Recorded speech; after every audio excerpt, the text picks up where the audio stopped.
kunci diterimanya amal adalah bagaimana menjaga hati kita agar tetap bersih, agar hati kita ikhlas, agar hati kita lepas dari segala macam penyakit, termasuk di dalamnya adalah permusuhan, dendam, kesombongan, dan lain sebagainya.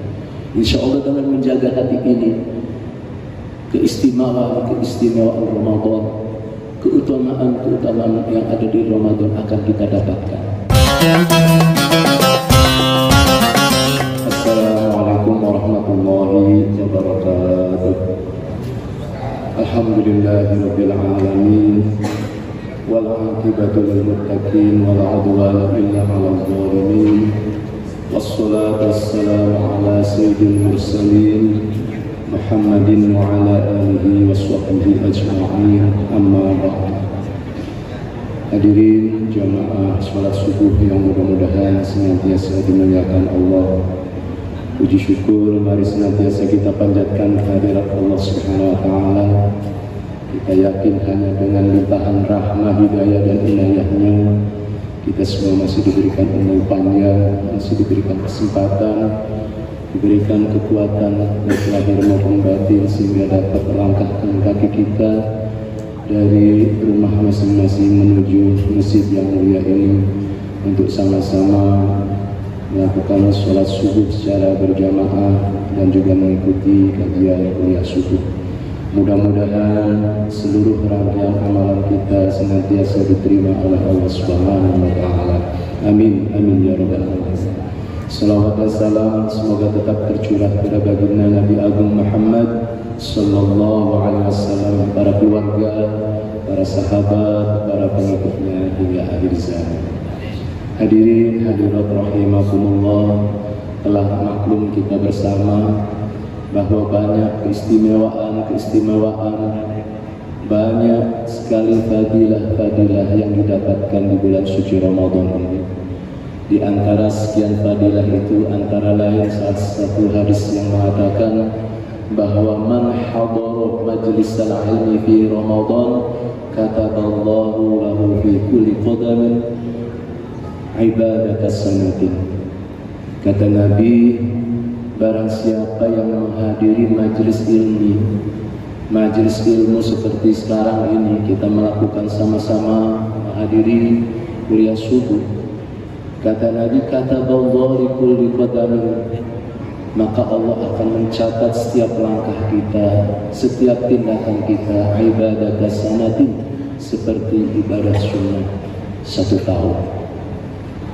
Kemudian juga fadilah yang lain, keistimewaan yang lain di bulan suci Ramadan, yaitu dilipat gandakannya pahala kita. Ibadah-ibadah sunnah diberikan pahala setara dengan ibadah wajib. Dan juga begitu banyak lagi fadilah-fadilah lain di bulan suci Ramadan ini. Namun keistimewaan yang begitu banyak, keutamaan yang begitu luar biasa akan sia-sia, akan hampa, akan kita tidak dapatkan manakala dua perkara ini kita tidak perhatikan. Yang pertama, menjaga hati kita. Hati ini adalah pokok dari setiap amalan. Niat pun juga bersarangnya di hati. Dari hati itulah nanti akan memunculkan banyak hal. Kalau hati kita tidak bisa menjaga dari penyakit-penyakit hati, dari kotoran-kotoran hati, maka niscaya fadilah Ramadan tidak akan kita dapatkan. Hal ini kita melihat salah satu riwayat Nabi ketika Nabi melakukan khutbah, salah satu khutbah Syawalnya, di mana ketika khutbah tersebut Nabi ketika turun dari mimbar, Nabi mengatakan amin 3 kali. Lalu kemudian setelah turun dari mimbar, para sahabat diliputi rasa penasaran yang sangat tinggi. Ada apa gerangan? Nabi ketika di mimbar tadi mengatakan amin 3 kali. Ternyata setelah itu dijawab oleh Rasul. Tadi malaikat Jibril datang kepadaku dan berdoa. Doa yang pertama yang kemudian diaminkan Rasul, yaitu doanya, ya Allah, abaikan pahala Ramadan, pahala puasa bagi anak-anak yang masih mempunyai orang tua dari umatnya Nabi Muhammad, tetapi ketika masuk bulan suci Ramadan masih ada memendam rasa permusuhan, masih belum meminta maaf kepada kedua orang tua, masih ada dendam kepada orang tua. Ini bahaya sekali, hati-hati. Oleh karenanya jangan sekali-kali kita durhaka kepada orang tua, karena inilah nanti yang akan menghalangi pahala-pahala kita. Sebuah hadis dikatakan, ridallah fi ridul walidain wa suhtullah fi suhtil walidain. Kata Nabi, ridho Allah bergantung kepada ridho kedua orang tua. Begitu juga murka Allah bergantung kepada murka kedua orang tua.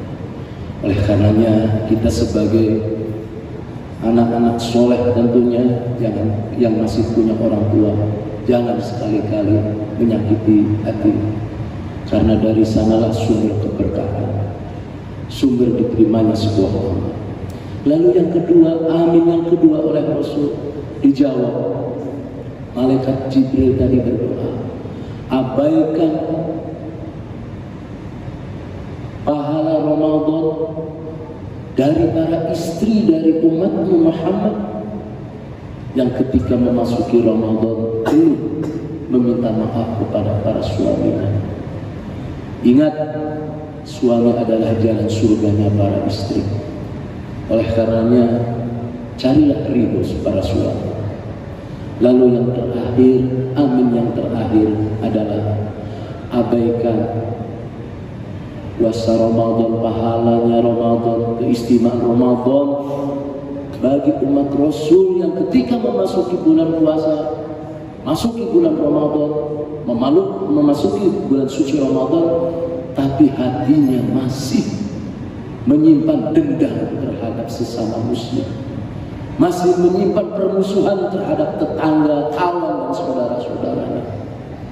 Oleh karenanya inilah ternyata kunci diterimanya amal adalah bagaimana menjaga hati kita agar tetap bersih, agar hati kita ikhlas, agar hati kita lepas dari segala macam penyakit, termasuk di dalamnya adalah permusuhan, dendam, kesombongan dan lain sebagainya.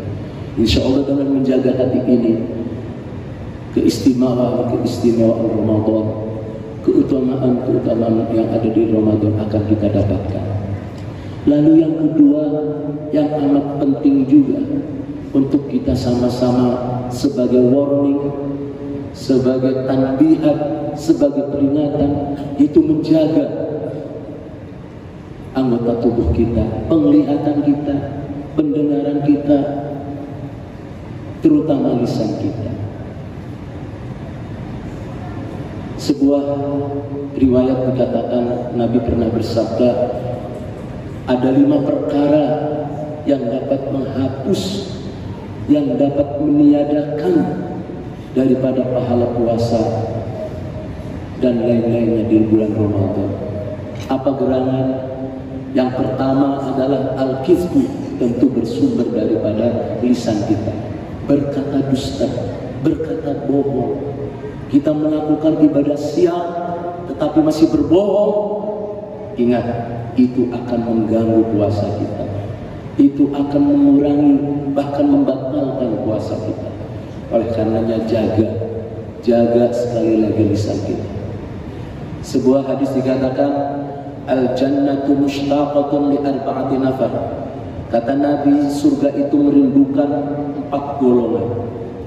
Yang pertama yaitu alil Quran, orang yang gemar membaca Quran. Oleh karenanya manfaatkan khususnya di bulan suci ini dengan memperbanyak membaca Quran. Karena dengan membaca Quran ini, Quran adalah merupakan syafi'un liqari'ihi. Quran adalah memberikan syafaat kelak di yaumil qiyamah bagi orang yang membacanya. Dan itu amat dirindukan oleh surga. Yang kedua yang dirindukan surga, yaitu yang kedua adalah hafizul lisan, yaitu orang yang menjaga lisan. Ya. Jangan sampai puasa-puasa masih keluar kata-kata yang tidak enak, menyakiti orang lain. Itu nanti yang akan merusak pahala puasa kita. Kemudian yang ketiga, orang yang dirindukan surga yaitu mut'imul ji'an, orang yang peduli kepada sesama, orang yang memberikan makanan berbuka terhadap orang yang sedang puasa. Kata Nabi, orang memberikan puasa bagi orang puasa, memberikan iftar, memberikan berbuka puasa dengan makanan, maka dia akan mendapatkan pahala seperti orang yang puasa dan tanpa mengurangi pahala orang yang berpuasa sedikit pun. Kemudian yang terakhir, golongan yang keempat yang dirindukan oleh surga, was-shaimina fi Ramadan, yaitu orang-orang yang berpuasa di bulan suci Ramadan. Insya Allah kita semua termasuk orang-orang yang dirindukan oleh surganya Allah Subhanahu wa taala. Amin ya rabbal alamin. Jadi yang pertama adalah al-kizbu, waspada. Jangan sampai ketika puasa kita masih berdusta. Yang kedua, al-ghibah. Ini juga sumbernya dari lisan kita dan juga pendengaran kita, yaitu membicarakan kejelekan orang lain, menggunjing, gemar membicarakan kekurangan, aib. Hati-hati kalau kita melakukan puasa masih melakukan menggunjing orang lain, membicarakan kejelekan orang lain, membicarakan aib orang lain. Hati-hati, ini akan merusak pahala puasa kita. Kemudian yang ketiga yaitu an-namimah. An-namimah adalah mengadu domba. Ancaman Rasul tegas terhadap orang yang melakukan namimah. Kata Nabi, la yadkhulul jannah nammamun. Tidak akan masuk surga orang yang suka mengadu domba. Gosok kanan, gosok kiri, kemudian dia bermusuhan. Itu adalah perbuatan syaitan yang harus kita hindari. Tapi sebaliknya, yaitu dengan cara silaturahim, menyambung tali silaturahim. Kata Nabi, ada 3 perkara yang fadilahnya amat besar, yang pahalanya tak terhingga. Ya, yaitu yang pertama adalah antasila mangkotoaka. Kata Nabi, ada 3 perkara yang pahalanya sangat terhingga. Yang pertama adalah menyambung tali silaturahim terhadap orang yang memutuskan. Biar kita mengalah, memberikan salam dulu. Biar kita mengalah, mengunjungi rumahnya dulu. Biar kita mengalah, menegur dulu. Walaupun dia tidak menegur kita, walaupun dia memutuskan tali silaturahim terhadap kita, tapi kita menghubungkannya. Itu pahalanya sangat tinggi sekali, sangat tak terhitung sekali. Antasila mangkotoka. Yang kedua yaitu antu'ti man haramaka. Orang yang telah menghalangi kita jalan keluar, tapi ketika dia ada kesulitan, tetapi ketika mereka ada problem, kita menawarkan solusi. Ketika kita butuh, dia cuek, tapi ketika dia butuh, kita merespon, menawarkan solusi. Itulah pahalanya sangat besar sekali. Kemudian yang ketiga adalah antasfah aman zolamaka, yaitu memberikan ampunan, memberikan maaf bagi orang yang telah menzolimi kita. Dia telah memfitnah kita, dia telah menyakiti kita, dia telah menzolimi kita, tapi kita memaafkannya sebelum dia meminta maaf. Itu pahalanya sangat tinggi sekali. Nah karenanya hati-hati Bapak Ibu sekalian, ketika Ramadan ini kalau masih saja di antara kita ada yang berbuat namimah atau mengadu domba, maka hati-hati, pahala Ramadannya akan rusak. Kemudian yang keempat yang akan merusak ibadah shaum kita, yaitu wal yaminul ghamus, sumpah palsu. Sumpah adalah sesuatu yang seharusnya serius, tetapi ini untuk mainan, ini untuk alibi, ini untuk mengkelabui orang lain. Hati-hati ya, puasa shaum Ramadannya akan terganggu. Kemudian yang terakhir dari yang kelima itu adalah wan nazru bisyahwah. Ini sumbernya dari mata. Ya, kita melakukan ibadah shaum, kita melakukan amalan-amalan di Ramadan ini, namun mata kita tidak dijaga melihat hal-hal yang menimbulkan syahwat. Hati-hati. Hadirin hadirat rahimakumullah, beberapa hal itulah. Yang pertama adalah menjaga hati, yang kedua adalah menjaga panca indera kita, penglihatan kita dari hal-hal yang secara permanen memang dilarang oleh agama. Jangan pernah kita lakukan di bulan suci Ramadan ini, karena ini sedikit banyak akan mengganggu puasa kita, akan menghapus pahala-pahala Ramadan kita yang begitu istimewa, yang begitu banyak keutamaan di dalamnya. Hadirin hadirat rahimakumullah. Kemudian yang terakhir barangkali yang kami pesankan khususnya untuk diri saya dan Bapak Ibu sekalian, bahwa Ramadan itu adalah bulan ampunan. Maka kata Nabi, sangat celaka bagi orang yang mengikuti Ramadan, mendapatkan Ramadan, tetapi dosanya masih belum terampuni. Hadirin hadirat rahimakumullah, itu barangkali kuliah subuh yang saya dapat sampaikan pada pagi ini. Mudah-mudahan ini bermanfaat untuk kita sekalian, dan juga mudah-mudahan seluruh rangkaian kita, ibadah kita di bulan suci ini senantiasa diterima oleh Allah SWT, dapat mengampuni dosa-dosa kita semua, dapat mendapatkan keberkahan dari Allah, dapat mendapatkan rahmah dari Allah, sehingga kita keluar dari bulan suci Ramadan memasuki bulan Syawal betul-betul dalam keadaan yang muttaqin, mempunyai predikat takwa di sisi Allah Subhanahu wa Ta'ala. Karena predikat inilah yang paling tinggi di hadapan Allah, karena yang dilihat oleh Allah bukan pangkat dan derajat kita, bukan status sosial kita, bukan banyak sedikitnya harta kita, bukan gelar-gelar kita. Semua adalah casing semata-mata di sisi Allah, tetapi yang dilihat oleh Allah adalah ketakwaan kita yang bersumber dari hati kita. Sebagaimana sabda Rasul dikatakan, innallaha la yanzuru ila suwarikum wa ila ansabikum wa ila ajsamikum walakin yanzuru ila qulubikum wa a'malikum.